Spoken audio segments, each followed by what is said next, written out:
The rain slicked the rusted catwalk, turning every step into a gamble. Elias gripped the railing, his left shoulder throbbing in a rhythm that matched his frantic heartbeat. He could not stop now, not when the locker was visible just 20 yards ahead. The blood soaking his shirt had gone cold, a grim reminder of the price he had already paid. He forced his legs to move, ignoring the scream of protesting muscles. He had to reach that metal door before they did. He stumbled the last few feet, his boots sliding on the wet grate. The locker, number 404, looked innocuous enough in the yellow light of the security lamp. He reached into his pocket for the jagged piece of metal Silas had given him, praying it still worked. His fingers fumbled with the key, numb from the cold. He jammed it in and twisted. Nothing happened. The mechanism was frozen solid, or worse, someone had already been here and fused it shut. Panic flared in his chest, hot and sharp. Elias looked around, scanning the shadows for movement. The wind howled through the skeletal structure, masking the sound of approaching footsteps. He grabbed a loose pipe lying near the railing. Using it as a lever, he wedged the iron into the gap of the locker door. He gritted his teeth and pulled with everything he had left. Metal shrieked against metal, a sound to wake the dead. Then, the door popped open. The door swung wide, revealing a dark void where the hard drive was supposed to be. Elias stared, his breath catching in his throat. It was gone. All that pain, the bullet in his shoulder, the betrayal, it was all for nothing. Then, a small flash of white caught his eye at the bottom. It was not the drive. It was a Polaroid photograph. He picked it up with trembling fingers. He flipped it over and felt his stomach drop. The image was grainy, developed only moments ago. It showed him, Elias, crouching by the locker, struggling with the lock. The angle was from above, high up on the crane tower overlooking the catwalk. He wasn't alone. Someone had been watching him the entire time, waiting for him to break the lock. A red laser dot suddenly bloomed on the photograph, right over his chest. He froze. The realization hit him like a physical blow. He was merely the bait. Elias threw himself sideways just as the air cracked with the supersonic snap of a bullet. The round sparked off the locker door, sending hot shrapnel into his cheek. He scrambled on his hands and knees, ignoring the agony in his shoulder, seeking the cover of a large generator unit. Another shot pinged off the railing where his head had been. They were toying with him. If they wanted him dead, he would be. They wanted him pinned down. He pressed his back against the cold metal of the generator, chest heaving. Rainwater dripped from his nose, mixing with the blood from his cheek. He had no weapon, no exit, and no backup. Silence descended on the catwalk, heavy and oppressive. Then, a sound cut through the quiet, coming from inside the empty locker he had just opened. A burner phone, taped to the roof of the compartment, began buzzing. Elias stared at it. The caller ID read, "Dad." The buzzing vibrated against the hollow metal of the locker, a mechanical heartbeat in the rain. Elias stared at the cracked screen, the word, "Dad," burning into his retinas like a chemical flare. It was impossible. His father had been buried in a closed casket 3 years ago, a victim of the very secrets Elias was now chasing. Another bullet struck the generator inches above his head, showering him with rust and sparks. The sniper was impatient. He had to move. He timed the rhythm of the shots, counting the seconds between the supersonic cracks. 1, 3, Elias lunged. His hand shot out from behind the generator, fingers clawing at the dark interior of the locker. He felt the cold plastic of the cheap handset, just as the air split apart near his wrist. He yanked his arm back, clutching the phone against his chest. He checked his hand. All fingers were there, but the plastic casing was cracked. The phone continued its relentless vibration against his ribs. Elias slid his thumb over the green button, pressing the device to his ear while keeping his head low. He said nothing, listening only to the wind and his own ragged breathing. A voice crackled on the line, synthetic and calm, utterly at odds with the violence raining down on him. "You are off script, Elias. Return the package." It was not his father. It was the man from the train. "I don't have it." Elias spat, his voice hoarse. The locker was empty. He waited for the next bullet, but the gunfire ceased abruptly. The silence that followed was heavier than the storm. He peeked around the rusted edge of the generator. The laser dot was gone. Lying as a bad habit, son, the voice purred, the digital masking slipping just enough to reveal a familiar cadence. "Look under the battery." The drive is not the prize. The code is. Elias flipped the phone over, his wet fingers struggling with the back cover. He pried it open, the plastic snapping under the force. There was no battery, only a hardwired power cell and a sliver of translucent material taped to the circuit board. It looked like a contact lens, etched with microscopic circuitry. This was the asset. The hard drive had been a decoy all along. He had been killing himself for a distraction while holding the real target in his hand. Insert it, the voice commanded, or the next round goes through your knee. Elias looked up at the crane tower. A shadow detached itself from the steel framework, rappelling down with terrifying speed. They were coming to collect him personally. He looked at the lens, then at his own eye. The tech was biometric, requiring a host to activate. If he put it in, they would own him. If he didn't, they would simply carve him up right here. He raised the lens to his right eye, the wind drying the moisture on its surface. He had no leverage, only compliance. He pressed the film against his cornea. Immediate pain blinded him, sharp and searing, followed by a wash of cold data overlaying his vision. Red text scrolled across the rain-streaked night, tracking the approaching figure.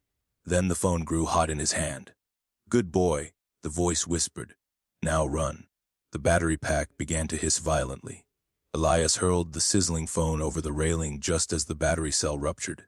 A concussive pop echoed against the steel, followed by a shower of acidic sparks that hissed as they hit the wet grate below. He didn't watch it fall. The red text scrolling across his right eye was disorienting, warring with the dark reality of the rainy night. His depth perception fractured dangerously. He stumbled forward, his shoulders screaming, forcing his body into a clumsy sprint toward the rusted maintenance ladder. Boots slammed onto the metal walkway 20 feet behind him. The impact shook the heavy rust loose from the bolts under Elias's feet. He risked a terrified glance back. The figure was armored, faceless behind a ballistic visor, and moving with terrifying efficiency. Elias reached the ladder, but the overlay in his vision pulsed a frantic warning. Strutral failu iminenti. It wasn't talking about the ladder. It was highlighting the rivets beneath the pursuer. The lens knew the hidden weakness of the architecture. He abandoned the ladder and grabbed a heavy breaker bar left by a negligent crew. Instead of swinging at the enemy, Elias jammed the iron tool into the joint the digital overlay had painted in bright crimson. He put his entire weight behind it, roaring as his wounded shoulder tore further. The operative raised a suppressed pistol, leveling it at Elias's chest. But the floor gave way first. With a groan of fatigued steel, the grate beneath the assassin buckled violently downwards. The assassin dropped, one hand snatching the catwalk edge to arrest the fall. The gun skittered away, vanishing into the dark abyss below. Elias didn't wait to see if the grip held. He scrambled up the ladder, his breath coming in ragged gasps that tasted of copper and rain. The data stream in his eye shifted, the red text turning a calm, rhythmic blue. It began mapping a complex route through the labyrinth of pipes above him. It was guiding him. He navigated the maze of steam tunnels, following the phantom blue line that floated in the air. The lens was warm against his eyeball, an invasive fever he couldn't blink away. Every movement sent shockwaves through his injured arm, turning his vision white at the edges. He wasn't just escaping, he was being herded. The route didn't lead to the ground exits or the safety of the street. The glowing path pointed relentlessly upward, toward the roof access and the open sky. Elias burst through the final hatch, collapsing onto the tar-papered roof. The storm was stronger here, the wind whipping his wet clothes against his shivering skin. He scanned the perimeter for a fire escape, but the blue line ended abruptly at the helipad in the center. There was no helicopter waiting. There was nothing but puddles and the city lights bleeding through the fog. He had been directed into a trap. He spun around, expecting the assassin to rise again. Instead of a gunman, a low hum vibrated the air. A delivery drone, sleek and black, descended from the clouds to hover at eye level. It wasn't carrying a weapon. It carried a small biohazard container. The text in his eye flashed green. Sam Pleaqioad Kulum Palioti. Elias realized with horror that the lens wasn't just a display. It was a scanner. He hadn't stolen the data. He was the courier, and he had just delivered himself to the buyer. Elias stared at the hovering machine, the biohazard symbol on its canister gleaming under the strobe lights. He backed away, boots squelching on the tar paper, but the drone matched his pace perfectly. The green text in his vision pulsed, locking onto the canister with a terrifying affinity. He realized the exchange was not physical, it was digital. The lens had verified his identity to the machine. Now the machine was preparing to deliver its cargo. A thin, needle-like probe extended from the drone's underbelly. He desperately clawed at his right eye, trying to dislodge the contact lens, but it felt fused to his cornea. The pain was blinding, a sharp spike that drove him to his knees. The drone dipped lower, the hum of its rotors rising to a high-pitched shriek. Biometric match confirmed. The synthetic voice announced from the machine's speaker. It sounded exactly like the voice on the phone. Elias scrambled backward, his shaking hand finding a loose, jagged chunk of concrete debris. He hurled the concrete with a guttural roar, putting his whole body into the throw. The rock clipped one of the rotors, sending the drone into a wobble, but the stabilization gyros corrected it instantly. The machine hissed, venting a small puff of white gas as it reoriented toward him. It seemed angry now. Elias pressed his back against the low brick wall of the roof edge. A terrible drop waited behind him. The needle glistened with a dark, viscous fluid. Do not resist, Elias. The drone intuned, hovering inches from his face. The chemical smell of ozone and wet asphalt filled his nose. He prepared to kick it, to fight until the end, when the roof access door exploded outward. Metal hinges screamed as the heavy steel slab hit the tar paper.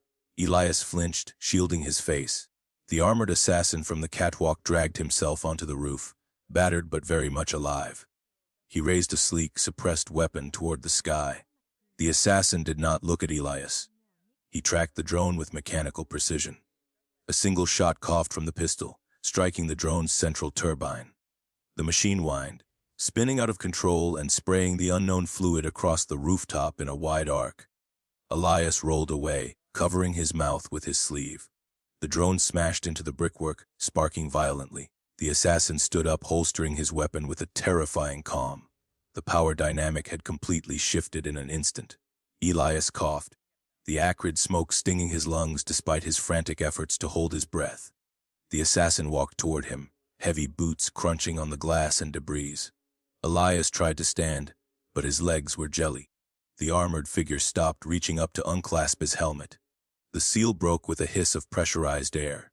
Underneath the visor was a face Elias recognized from the news. It was a man who had been declared dead for 10 years. "You let it sink," the man said, his voice gravel and ash. He pulled a jagged knife from a sheath on his chest rig. Elias froze, trapped against the ledge with nowhere to run. The man was not here to kill him. He was here to sanitize the situation. He stepped closer, the blade catching the city light. "That thing is broadcasting your location to everyone in the city," the man explained, grabbing Elias by the collar. "Hold still. This will hurt." The blade hovered millimeters from his cornea, reflecting the chaotic strobe of the city. Elias thrashed, his boots finding purchase on the slick tar, but the man's grip was iron. "Stop moving," the veteran hissed, pressing a heavy knee into Elias's bruised chest. The rain matted the man's gray hair against his skull, making him look like a drowned ghost. Elias squeezed his eyes shut, but the digital overlay burned through his eyelids. The red text had stopped scrolling. It was flashing a countdown now. "It's fused." Elias choked out, grabbing the man's wrist with both hands. His fingers slipped on the wet leather of the assassin's gauntlet. The man paused, the knife tip wavering. He saw the countdown too, reflected in the ghostly glow of the lens. "If I don't cut it out, they triangulate us in 10 seconds, the man growled, shifting his weight. He wasn't malicious, he was pragmatic. That terrified Elias more than anger. He was just a variable in a calculation to this ghost. The countdown hit 0 before the steel could bite. A surge of white agony arsed through Elias's skull, snapping his head back against the gravel. It wasn't pain from the knife, it was the data. The lens dissolved, not physically, but digitally uploading its payload directly into his optic nerve. He screamed, the sound lost in the wind. The man cursed, sheathing the knife in a fluid motion. The opportunity for surgery had passed. The beacon was no longer on his eye. It was inside him. "Get up," the man barked, hauling Elias to his feet by his ruined shirt. The sudden change in tactics was jarring. The assassin shoved him toward the fire escape, just as the air pressure around them dropped. Heavy rotors beat against the night, close and getting closer. Searchlights swept the adjacent rooftops, hunting for the signal Elias was now broadcasting. The hunter had become the protector, not out of kindness but necessity. Elias was the package now. The man needed the data inside his head. They hit the rusty iron stairs at a dead run. Elias missed a step, his shoulders slamming into the railing with a sickening crunch. He bit through his lip to stifle a cry. The man didn't wait, vaulting over the gap to the next building with unnatural grace. Elias hesitated, looking at the 3-story drop into the alley. "Jump or die, kid," the man called back, his voice barely audible over the approaching turbine whine. A spotlight sweep grazed Elias's heels. He jumped. He landed hard, rolling across the wet concrete of the lower roof. The impact knocked the wind out of him, leaving him gasping like a landed fish. The man was there instantly, dragging him into the shadow of a ventilation unit. A black helicopter roared overhead, its downdraft kicking up a spray of dirty water. It hovered, scanning the spot they had just vacated. Elias watched the thermal cameras pivot. They weren't looking for a person anymore. They were scanning for a specific frequency. "Who are you?" Elias wheezed, wiping blood from his mouth. The man ignored him, checking the load in his pistol with a calm that bordered on psychopathic. He tapped the side of his headset, listening to a channel Elias couldn't hear. "The name is Kalen," he finally said, eyes scanning the perimeter. "And you just uploaded a virus that wiped half the eastern grid." Elias blinked, his vision swimming with static. He looked at the skyline. The city lights were flickering and dying out. The realization was a cold knot in his stomach. He wasn't just a beacon, he was a weapon. Kalen kicked open a maintenance door, ushering Elias into the stagnant warmth of a stairwell. The noise of the helicopter faded slightly, replaced by the hum of fluorescent lights. "We need a Faraday cage," Kalen muttered, pushing Elias down the stairs. "Something to block the signal until your head stops transmitting." Elias stumbled, his legs heavy. The interface in his vision was changing again. The blue navigation line was back, but it wasn't guiding him to a roof. It was pointing down, deep into the foundation of the city. "My dad," Elias whispered, the words slipping out unbidden. He built the back door. Kalen stopped on the landing, turning to look at Elias with a new expression. It wasn't pity. It was recognition. "Your father is the reason we're in this mess," Kalen said softly. "And if that code is active, he's not as dead as we thought." Kalen grabbed Elias's arm, his grip bruising. He rolled up Elias's sleeve, revealing the veins tracking toward his hand. They were turning black. The interface wasn't just data, it was biological. The virus Kalen mentioned was rewriting his physiology to store the information. Elias stared at his darkening skin, the horror mounting. A vibration shuddered through the air between them.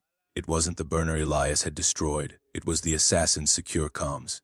The caller ID displayed a single word: Elias. Kalen stared at the glowing screen, the name Elias, mocking them from the digital display. He didn't offer the device to Elias. Instead, he answered it, pressing the receiver against his ear with a look of grim anticipation. Elias watched the blood drain from the assassin's face. A split second later, Kalen crushed the device in his gloved fist, shattering the circuitry. He threw the debris down the dark stairwell. "That wasn't your father," Kalen said, his voice tight with suppressed rage. "That was you." They descended into the bowels of the building, the emergency lights casting long, flickering shadows against the raw concrete. Elias clutched his arm, the black lines on his skin pulsing in time with his erratic heartbeat. The numbness was receding, replaced by a sensation of burning ice moving relentlessly toward his shoulder. He stumbled on a loose step, but Kalen caught him by the collar. The older man's grip was rough, devoid of sympathy. He was hauling sensitive cargo, not saving a human life. The stairwell ended at a heavy fire door marked with fading warning stripes. Kalen kicked the bar, and they spilled out into the subterranean darkness of the subway maintenance tunnels. The air here was stale, smelling of ozone and ancient grease. The citywide blackout had killed the third rail, leaving the tunnels in a suffocating silence.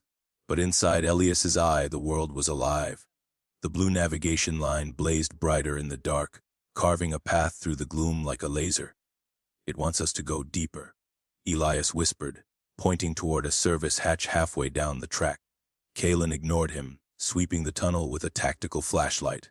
The beam cut through the dust, illuminating rats scurrying over the dead high-voltage lines.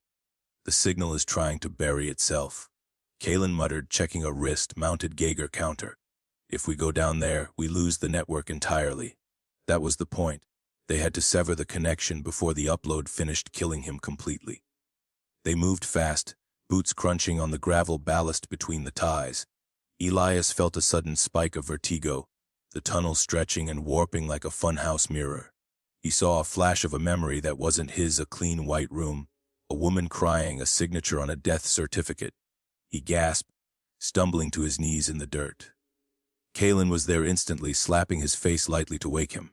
"Stay with me," the assassin hissed. "Don't let the ghost in yet." The sound of mechanical skittering echoed from the tunnel behind them. Hunter-seekers.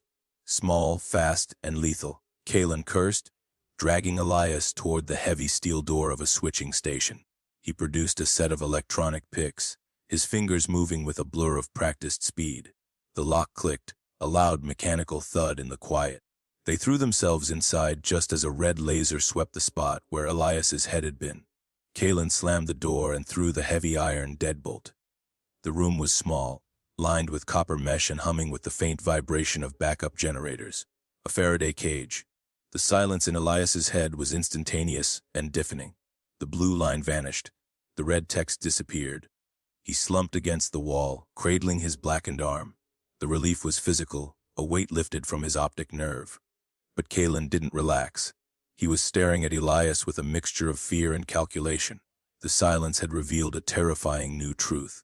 "The voice on the phone," Kalen said, leveling his pistol at Elias's chest. "It used your voice print to authorize a liquidation order on my team. 10 years ago." Elias shook his head, the confusion muddling his thoughts. "He was a child 10 years ago. That's impossible." Elias croaked. "I was 12. Kalen didn't lower the gun. "Exactly," he replied. "The data isn't a simple virus, Elias. It's a personality construct. You aren't carrying the code. You are slowly becoming the code." The realization hit Elias harder than the bullet had. The memories, the black veins, the familiarity with the tech. It wasn't an infection. It was an overwrite. His father hadn't left him a fortune. He had left him a resurrection. Elias looked at his hand. The blackness had stopped spreading, but the skin looked synthetic now, shimmering like the drone's casing. "We have to cut it out," Elias said, his voice trembling, "before there is nothing left of me at all." Kalen holstered the gun and pulled a heavy combat knife. "This isn't surgery," he warned, stepping closer. "This is an exorcism." Before he could strike, the copper mesh on the walls sparked violently. The backup generators surged, the lights flaring blindingly bright. The Faraday cage had failed. A voice boomed from the room's single speaker, not synthetic this time, but warm and terrifyingly human. "Hello, son." His father's voice echoed in the cramped space. "Thank you for bringing me back online."